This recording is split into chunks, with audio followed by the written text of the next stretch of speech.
everyone, John Henry here, slingshotfutures.com, and welcome to the new series that we're going to be launching, which is the Friday Market Psychology. Now, with Fridays, generally we don't really launch any new videos because we're going into the weekend, but this is a good opportunity to really start covering some of the different markets and really use the time to dig in to some of these markets and kind of rip apart some different psychological aspects. So first of all, one big thing, we trade really 8 main markets, Euro, Gold, Bonds, Crude, S&P 500, Dow, NASDAQ, and the Beans. Out of those, we probably don't trade that many, not all of them are moving at the same time, but what we're going to do is use a random number generator to pick one of these from the list, and then we'll look at the RTH chart, that's regular trading hours, for those of you who aren't familiar with it, and we're going to rip that chart apart from start to finish. We'll probably use the day previous just because, well, today isn't done yet, and there's going to be more price charting as it goes along, so we'll use the previous day instead, and that will give us something to work with. So let's take a look here. Google's random number generator between 1 and 8 generate. And we've got the number 2. Okay, so if we look at our list, that is going to be gold. So for gold, let's jump on over. Gold 1217. And on the gold chart here, if we go into the data series, let's set this so that it's RTH. And now for gold, this is a NYMEX market, but it's the NYMEX Metals RTH2. It's got a really weird name for NinjaTrader. But NYMEX Metals RTH2, we'll hit OK. And now we can look back through and we can see all of these different levels and different price points and things of interest inside of here that give us something to work with. Oh, and I just reset it. Let me pop that back. Once again, NYMEX Metals RTH2, there we go. And now we can look at the price action from yesterday. Now, the one thing that I like to do here, obviously we can see all of the price here, and yeah, I could spend a little bit of time and try to memorize it, but what I like doing is going back through and kind of surprising myself, right? Setting a right side margin to 500 basically means that I can't see the chart. Right? So if we bump this back a little bit here, there we go. Let's actually make that a little bit bigger. Let's go to 1,000. That way we have a little bit of room on the right side here to go with. So in terms, well, actually 1,000 might be a little bit too much. How about 750? Let's cut it in the middle. There we go. So then starting off from the beginning of the day, we can kind of work our way forward. So taking a look at the gold market, we come in off of the bat with a little bit of a gap, right? Yesterday's price action, or the day previous, had a nice bull trend working its way higher, but they started breaking through that.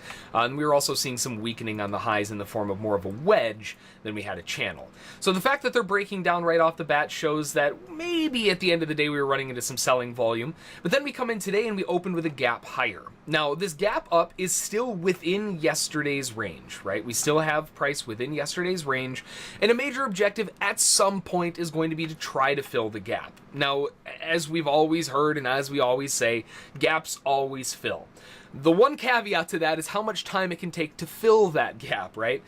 Gaps always fill, but it might be 5 years from now. So even though the objective is to fill this gap to start the day off, well, like we saw yesterday and the day previous, sometimes that doesn't always happen, at least not right away. So we are looking for the gap to fill eventually, but we're opening up with a small gap up inside yesterday's price action. That's not really a very good first candle of the day. The first bar of the day is basically just a doji. It's not going to convince a lot of people on doing anything. And actually, a lot of traders may use this as an opportunity to say, you know what? That first candle of the day, we're gapping up inside yesterday's price action. This might just be a range through here, and we're cycling off of the highs of that range. Sellers may look to try to take a breakdown, but at the same time, there's so much weakness here that there will be buyers underneath this candle as well who will look to scale in, assuming that any breakout above or below this first candle of the day is going to be seen as a market mistake, and the market will likely correct, and they'll be able to get a scalp out of that move. Either way, the first candle of the day isn't going to prove a whole lot to anybody, so a lot of traders will sit on hands. Now, when we're looking at these types of moves, I'm a big fan of probabilities, right? Everything has a probability. Whether I slap the market button in the middle of nowhere, it still has a certain probability. What my job is to figure out what that probability is. In this case, we have sellers who are looking for a break down off of range highs. They're going to have a slightly higher probability. Not by much, I would say maybe 55%, because we are going to have buyers underneath this that are looking to disallow that move and fade it back up. Those range faders generally in the longer term have a higher probability, but I think in this context it makes more sense that the sellers have a slight edge, so some sellers may take this as a shorting opportunity for a quick move down. Next candle, we have that shorting opportunity driving its way lower. And let's try to squeeze this so I can see a little bit more of the price here. There we go. So a nice bear breakdown. Sellers are probably feeling okay, right? It's certainly not the strongest bear bar in the world, but it's a decent candle, right? There is a good amount of selling volume inside of this, and likely a lot of sellers that sold here might feel confident enough to put their stops above those highs. I think that's a really bad decision, especially in the sense that we also know the opposite side could be true, where the buyers are buying in below this low and they are beginning to scale in. We have previous swing highs. We have a lot of things where buyers will scale in on, looking to exit on a quick snap to the highs, previous high of day. So we have, again, a probability scenario. The probability that the sellers continue is still about 55%. The buyers who are building into their into their move, buying those lows, buying a little bit further down, etc., they're going to be around the same probability as well until we really start seeing a breakaway lower. But we also know that the sellers, well, they're probably moving their stops down.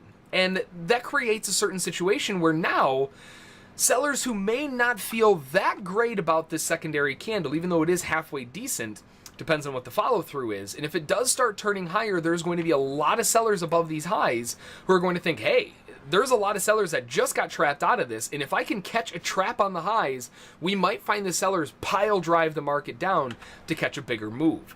So at this point in time, now we have a situation where sellers are going to be building sell limits above the market high, that's above the previous high of day. You have sellers who are trying to short here. Maybe some of them already took a scalp off. That was a halfway decent move. This is 5 ticks right here, so about a 10-tick scalp to the downside. They may have been filled on scalps. We also have buyers who are buying this low and buying more as it falls lower with the assumption that they can get that snap to the top. I think I would rather approach this as either I'm going to be selling down with continuation, or I would rather just look for a trap on the highs. That looks like the most obvious place right now, given the conviction of the sellers trying to get the move going lower. We go into the next candle, we get that trap on the high. Beautiful bar in terms of a trap, terrible bull bar, but a beautiful trapping bar. And it makes a lot of sense because sellers were looking for that trap on the highs, and the sellers who didn't widen their stop out a little bit to accommodate for this whip, they got tapped out, and now they're stuck looking at this candle thinking, man, this candle doesn't look very strong for the bulls. This might just be a trap. Maybe I got whipped out of the trade and now I'm going to miss the whole thing if I don't jump back in. Let me wait, right? Maybe the next candle. If the next candle goes bearish, I'm going to start selling it. If we go bullish, then maybe they'll start continuing to go to buy along with it. But for right now, I think a lot of traders either got tapped out, there are new entries above those highs, which I think is a phenomenal area to look for, or we have a lot of traders just waiting, sitting on hands. So we're waiting for the follow through. Big bull bar, really bad looking one though. Now we have a bear bar. Once again, really bad looking bear bar. We're not getting a lot of consistency. And at this point in time, now the range traders who sold above here, their target's going to be at the lows, but now they have a different situation. Not only do they have a target at the lows, but they might want to reverse at the low. We are now rounding into a very obvious range. Bad bear bars, bad bull bars, doji to start the day. We're in a range. And a lot of traders are going to be fading the lows, fading the highs, and assuming that any breakout of this range is going to fail, at least in the short term. So sellers off of the highs are feeling good. They're not super pumped by that candle right there, but they're also not really scared out. We have the trap candle. Stops might move in above that. Then again, we might also have a situation of a possible 3-push wedge top, so I think it makes a little more sense to widen the stop out just a little bit in the event that we get a bull rally up. Either way, this candle isn't going to entice anybody to do anything but maybe scalp. Not a very good situation for gold at this point in time, just a big old range. We go into the next candle. Now we have a halfway... I even hesitate to say halfway, an okay bull candle to the upside, but it does still have a lot of wick. A lot of buyers and sellers have lost confidence in any move that happens right now, but there will still be buyers who are looking to buy above this. Now, given the lack of consistency of the market, I would say that buying above this is going to be considered low probability. It doesn't make any sense for this market to really rally or rocket out of here because they've already been disproven several times before. It makes more sense to see sellers above this high looking to fade the market back down even further. There will be some buyers above that, but probability lies with the sellers, given the case that we are at the highs of the range now. Now we have a huge breakdown move lower. Now, this might look like, oh man, we're geared up. Now it's time to start pounding this thing to the sell side. Well, don't be so hasty. Maybe not yet. This is the biggest bar that we've had on the entire day. We have sellers who are finally getting their objectives, and now we have sellers who are turning into buyers underneath the lows, and they're looking to scale in. A very common frequency in terms of scaling in on markets like gold or crude oil or that are a little bit more volatile tends to be about 10 ticks. So let's say, as an example, they bought at 1286.4. They would have another buy at 85.4, right? And they would have another buy at 84.4. And they will keep ratcheting that area down until we start getting a cycle back up. Now, once we start filling some of these extra ones, their objective is no longer looking for a huge blow off back to the highs, even though it is possible. Their main objective now is to exit everything at their original position. Because now, this one would come out at break even, or maybe break even plus one. Then you have a nice win here and another nice win here if they all fill. That's going to be more of a scalper's mindset of fading these lows, and I can't really say I blame them. I don't really look at this candle thinking, man, I need to jump on the sell side. I look at this thinking, man, I got to buy the close of this thing because we're probably going to get a scalp to the top. And scalpers are going to be looking for 86.4, right? They're entering in at 85.4. Scalpers' targets are going to be at 86.4. And we get the bounce. Not a big surprise, right? Not a big surprise at all. Failed breakdown. Buyers are buying into this move. They're assuming that all of these entries on the way down are nothing more than a fake break, and they're able to liquidate. Now, some traders may opt to hang on for a little while, right? They have their original entry here. They had a secondary entry down here, and we closed above that first entry point. There's a good chance that this keeps going. So a lot of traders may choose to wait to see what happens here, right? So let's mark this up so we don't lose sight of those. I'm sorry, it's 86.3. Let me adjust that, 86.3. There we go. So we have buyers that bought at 86.3, more buyers that bought more at 85.3. You have sellers who sold up at the top who are liquidating, and you have the buyers who never got triggered in, right? Buyers never triggered in above that bull candle, so they're not really stuck. They're not really trapped. Don't forget also, we have sellers that got tapped out here who are chasing the market now and pile driving the market back down, and you know where they sold. They sold the close of that candle hoping that it continues. Not necessarily a bad thing if they have a big enough account, but probably going to be a little bit of a tough time given that we now have a bull bounce and the buyers who are scalping against this have been offered up an opportunity to not only scalp out for a quick 10 ticks, but we also have buyers who are looking at this thinking, that's a strong bull close. Maybe we can get a little more continuation. I'm going to hang on to part of the position and see if we can get back to those highs. Then we followed up with this. This basically loses all of the faith, right? We had that close above. Now we're starting to push back down again. We also equalize that previous little wick low. These little types of moves are very important. We have a small little wick low. They came back and tested that area as well. You can think of it as kind of a gap. That gap has been filled. Now they're starting to show that, well, we're probably still in a range, and we have a big bear bar. It got faded. A big bull bar, probably going to get faded, right? So sellers are going to try selling above this move, and the buyers who were holding on to it have lost all interest. They're going to be looking to liquidate everything at that price, and that means that that becomes a potential sell area at 86.3. And it does dive back down all the way to 85.4 and closes once again on 86.3. This is another situation where buyers are going to look at this saying, I know it's low probability, but if I buy above this candle, my stop doesn't have to be very big, and I can look for a monstrous target, right? So whenever you have low probability, that's not a bad thing, as long as you're compensating that low probability with high reward versus your risk. And that's what a lot of buyers would be buying above this candle with a stop either below the candle or below the lows. That's what they're going to be doing. They're going to be looking for that big target to the upside. And if it misses, well, that's why it's low probability. Only a 35% or so chance that something like that is going to succeed. Well, if the buyers have a 35% chance, that means that the sellers are on the other side of that equation, and they have a much better probability to drive the market back down. So something to keep in mind. Sellers will be looking to sell this candle for continuation lower. Buyers will be looking to buy above it. We continue a little bit further, and once again, the buyers never triggered in above their bull bar, and it turns back down and retests that same area of support. Now, with the same area of support, buying in right around last week's high at that point in time, also now the closes of those bottoms, right? Put yourself on the other side of things. You have sellers like we were talking about, and we've all been there, sold that close and they got screwed, right? Well, they're going to be doing the same thing that the buyers did over here. They sold here, but that doesn't necessarily mean they're done. They're going to sell here, they're going to sell more, and they're going to sell more. And they're going to look to build into a position.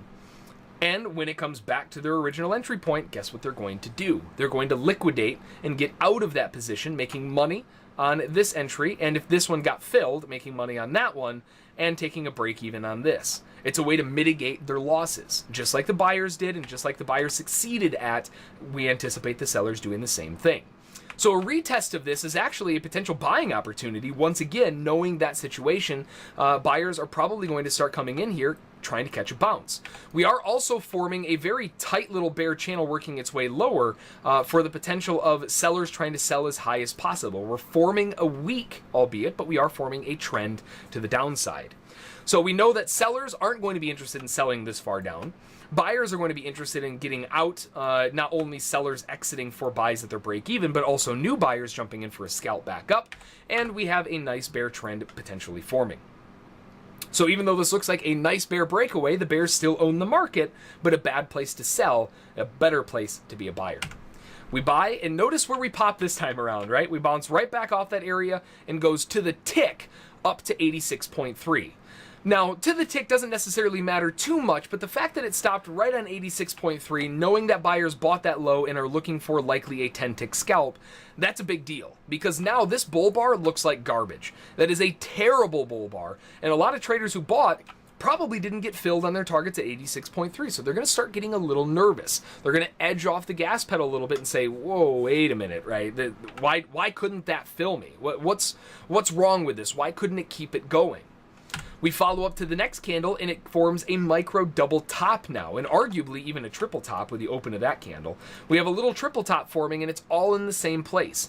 And again, the big reason for that, a lot of buyers who bought 85.3 are looking to scalp out at 86.3, and that means that there is a huge stack of orders that are sitting on top of 86.3 that are holding the market down. So what does that mean? Well, if there are a huge amount of sellers that are waiting at 86.3, although this most recent bull bar looks good for a long, in the context of a nice bear channel working its way lower, which is holding quite nicely, sellers are going to be looking to sell high, and we have a sell wall that's sitting right there. So if it does pop through, it's probably going to go a few ticks, but then roll back over again. So a lot of sellers will begin stacking up above these candles, this little micro double top here, looking to sell and drive the market back down in this type of context, looking for continuation. And we can draw this channel up as well, just so that we don't lose sight of it. That looks good there, and right there. So sellers above this most recent bar, 86.3, and they're going to be looking for the same thing back down to 85.3. But given the bear trend, they also have the opportunity to now start pushing towards the lows of the channel. We've cycled to the low, to a new high, down to the lows of the channel. The buyers are beginning to show signs of failure. This could roll back over and fill that gap. We're not too far away from it anymore. That gap is at 83.9, and they're beginning to look for shorts only 20 ticks away. It's not that far. So a lot of sellers may choose to try to hang on for a little bit more if they're able to, but at the very least looking down to 85.3 for a 10-tick move once again. We tick above those highs, and as expected, that sell wall comes into play. They do whip above it by just a little bit. With so many sellers stacked up in the same place, the market has to navigate a little higher to fill all of those sell orders before it finds balance and comes back potentially down. They closed down as a doji, and notably, they also closed underneath 86.3. That line in the sand is still there at 86.3, and you can start to see 1, 2, 3, 4, 5 candles now stacking up in the same place, having a hard time in the same location. And market always leaves clues, right? Use this level and go backward a little bit. That's where we found resistance, resistance, resistance, resistance. We are in the same place. So sellers will be building above these highs, looking for continuation to the downside. And again, with a possibility of a slight little break down to maybe a gap fill, maybe a little bit further, but at the very least, they're going to be looking for 85.3. And then we have a big breakdown to the downside. They do fill the gap, and they actually almost hit that low on the bottom side. So all of the sellers who basically held on for a little bit more than just 10 ticks, they were rewarded very, very handsomely. And guess what? Right? When we look at this candle, what are we thinking now? Right? In the context of what has just happened and what all has happened, a lot of traders will look at this and they'll think sell. No, no, no, no, no, no, no, no. We are in a strong bear trend that is, albeit relatively tight and choppy inside of it, but it is a nice bear trend working down in a strong break lower. And a lot of sellers, guess what? They're going to be taking profit. The last time we saw that sell wall show up, it caused a snap through that level before rotating back. We're going to see the same thing here. Everybody stacks up their orders on the gap fill, on the channel lows. They start liquidating as it dips, and that causes the close to come all the way back up here, closing above the gap. This is where buyers are going to start coming in. Buyers are going to look at this situation and say, you know what? The last time we had a huge bear bar, they faded it back for a scalp. We're probably going to see the same thing. So buyers are going to be looking to jump into 83.9, looking for 84.9, right? 10 tick moves as always, and that's going to be the main anticipation. But now that we have a blow off, one other thing to keep in mind is whenever you have this big dump like this or a big rally, the market loves to test the extremes of that candle. Now, when we're talking about extremes, what I mean is the candle low and the candle high of that blow-off become big levels of support and resistance. We're going to have buyers, or probably sellers that are looking to be buyers at the lows to take profit, but we also have sellers who are going to be looking to sell more if it triggers above it in the case of this eventual rally to the upside, 83.9 to 84.9, but maybe it goes a little bit further, and that would offer up a nice selling area. We get a bounce, and guess what? Scalpers immediately get filled on the very next bar for a quick little bounce back up. And look where we are, right? Same place, finding a level of support or resistance. Very weak bull bar that's not going to entice many people to do much of anything. Sellers might be selling into this wick high, assuming that, you know, even though we might come back all the way up here, sellers will still start building their positions on this weak bull close with the assumption that eventually it will probably roll back over to at least retest 83.9 and again, maybe those lows at the bottom. We have a weak little doji kind of bear pause inside the bear channel, but not exactly the strongest looking candle in the world.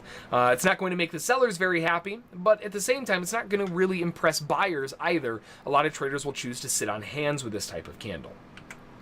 We have a bull breakout attempt to the upside. Once again, very weak bull bar, not proving anything.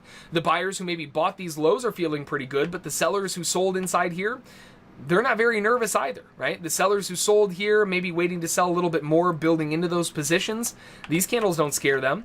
These candles are terrible looking. There's no reason to believe any of this rally to the upside right now because, well, they're not showing up to the party. And not to mention the fact that sellers are going to have more sell orders waiting at around 86.1 at those highs.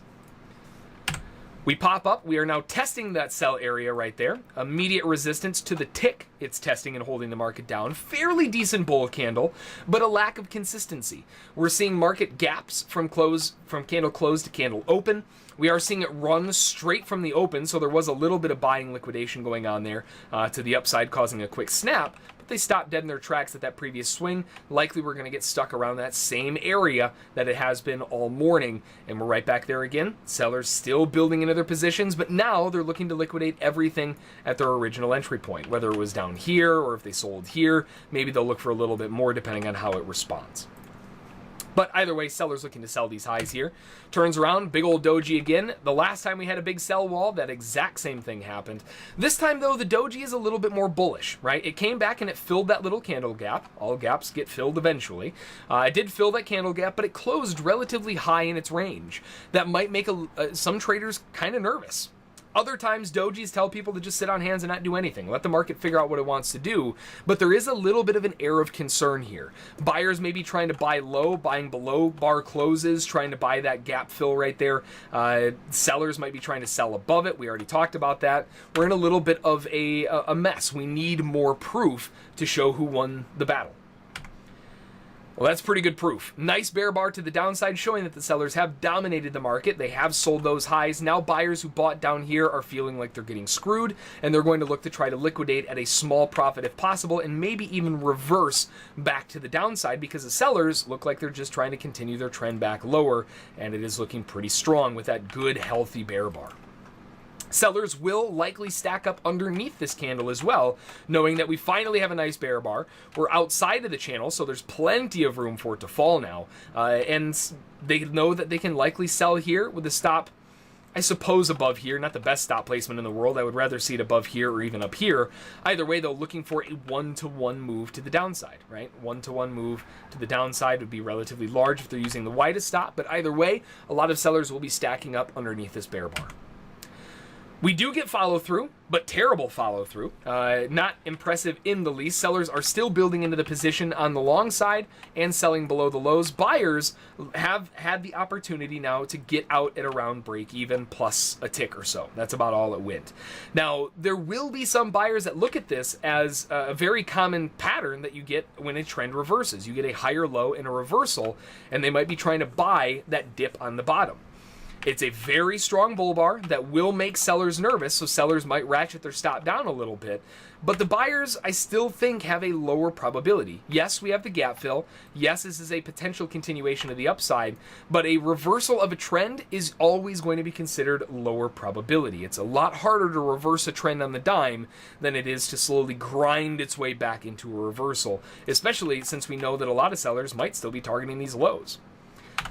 So there may be buyers above this. I think it's more of a trap. If a buyer is going to take this, I have to assume that they know that it's low probability and they're going to be looking for much larger targets based on what the market is doing.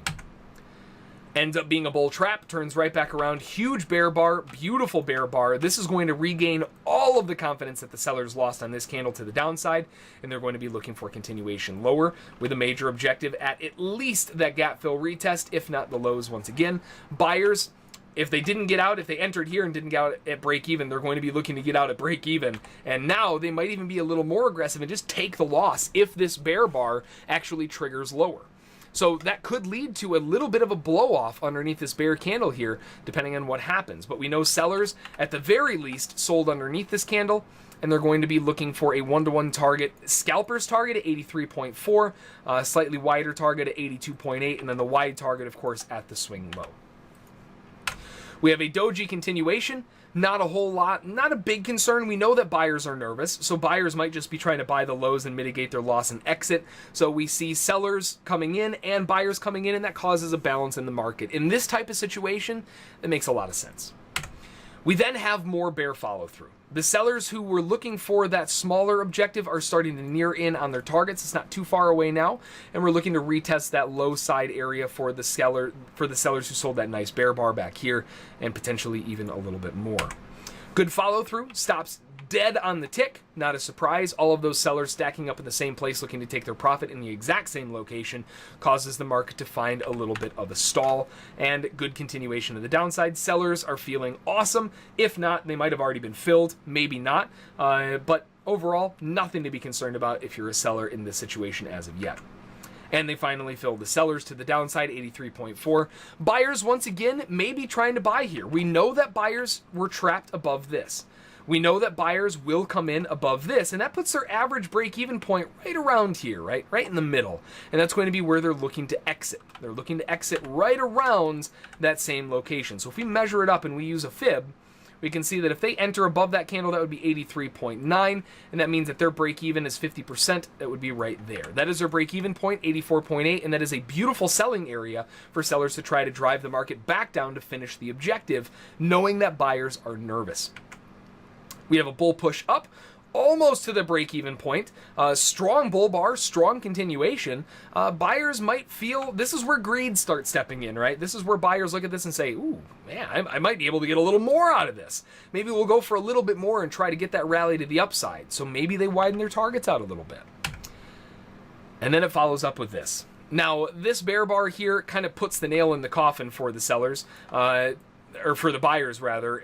All of that greed quickly dissipates on something like this, and they say, ah, crap, I got greedy. I'm gonna put the stop. I'm gonna put the target back on break even. I just need to get out of the trade. They lose a lot of faith, and some traders may even liquidate underneath this low, knowing that the buyers have once again failed their follow through. And there's the liquidation to the downside. Good bearishness, beautiful bear bar. We're looking really good to retest those lows. Okay follow through, could be a lot better. Buyers are still really nervous. They've been screwed multiple times now. They're still holding the bag, potentially trying to get out. Sellers are looking for their objective just a little bit lower. Bad bull bar, terrible bull bar for the buyers who may be still stuck in a position. Maybe they buy above it, maybe not. It's a really ugly looking bull close, and it's at around the same place that they bought earlier. A lot of traders might choose to skip that one in terms of scaling in and trying to mitigate losses. Sellers are still looking for that low, and this weak bull bar gives them a lot of confidence in that the sellers still own the market. Breakdown, we get that low side objective, and it immediately bounces off. And notice that response? Everybody took profit down here. Now, that is a buying opportunity as well. I'm not a big fan of going counter trend, but that is a buying opportunity for buyers to step in. We also know that buyers are still stuck down here, and they're looking for a way to get out. And that bull bar is a very nice bull bar response after that trap low. More buyers will stack up above that. They'll have a buy here, and they'll have another buy here. Their average position should be right around these swing highs here at around 84.5. So expecting a little bit of a bear bounce here, maybe bear scalpers, but now we lose a lot of faith in the sell side because the sell side objective is done, right? We've filled the objective. Now we can start to range, maybe we reverse the trend. You know, it kind of depends on what the market wants to do here. Good bull follow through. Buyers are feeling a little bit better. They're not out of the woods yet. They're still looking for break even. A lot of the sellers are already out. They're flat and waiting for the next opportunity. They may even be looking to sell at that break even area. And we get a tap up. Now the buyers who bought here, they bought more here, they bought more here. They've been able to get out at break even and mitigate their losses. Now, depending on how aggressively this broke through that original area, they might think, hey, you know what? My break-even point's right here. I'm going to put my stop right there and see how much I can get out of this trade, right? That greed factor starts kicking back in. Maybe I can get this reversal all the way back to the highs, right? So a lot of stops will get placed right there at their break-even point looking for continuation. And they got whipped out. So they got break even anyway. Didn't really matter, right? We got that break even point. All of the buyers that were in earlier liquidate. Some might still be holding, but for the most part, a lot of traders might be out on the trade. And that really kind of does it for the morning session going into 11:30. So just a really good kind of overview on gold on 5-minute bars, right? Took about 30 minutes to go through, and that goes to show you the depth that you can get into on some of these market psychology things where you're really ripping these candles apart and trying to find out as much as you can about those specific markets. So that's going to do it for the morning session on gold from yesterday. Good market psychology. Let's take a look at what happened for the rest of the day. It did end up cycling back up again. Perfect. So that's going to do it for that one. Hopefully you learned something. Hopefully you found it interesting. Maybe you found something you can add to your tool belt. But that's going to be the new series. Every Friday we're going to be taking a look at a random market and looking at the psychology of the moves behind them. Until next time, we'll see you all on next Friday. Enjoy the weekend, and we'll catch you all later.